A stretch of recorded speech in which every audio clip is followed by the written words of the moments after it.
আসসালামু আলাইকুম। কেমন আছেন সবাই? শুভ সন্ধ্যা।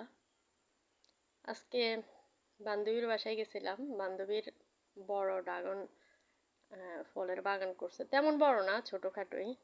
ছাদে কিছু গাছ রোপণ করছে তার বাইরে। তো আমি ওর বাসায় যাওয়ার পরে যখন মানে ড্রাগন ফলগুলা বাগান দেখলাম, আমার খুবই ভালো লাগলো। বাজারে ড্রাগন ফলগুলো আসলে অত একটা মজা হয় না। সাদা সাদা বা কালার হলে অত একটা মজা না। কিন্তু ওর বাসার এগুলা অনেক মজা। তো আমি ওকে বলছি আমাকে খাওয়ানোর জন্য। তো আরো একদিন ও আমার জন্য আনছে, কিন্তু আমি যাইতে পারি নাই। তো আজকে একটা কাজে ওর বাসায় গেলাম, আমার জন্য ফ্রিজে রাখছিল।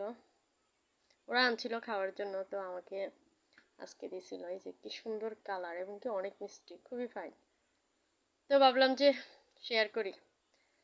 বান্ধবী মানে বান্ধবী না, জানে জিগার, যা মানে নিজের মতো করে যেটা আবদার করি বা ও আবদার করে, সবসময় রাখার চেষ্টা করি দুজন দুজনের কথা। তো আপনাদের কার কার এরকম মিষ্টি দুষ্ট বান্ধবী আছে, কমেন্ট করে জানাবেন। ভালো থাকবেন, আল্লাহ হাফেজ।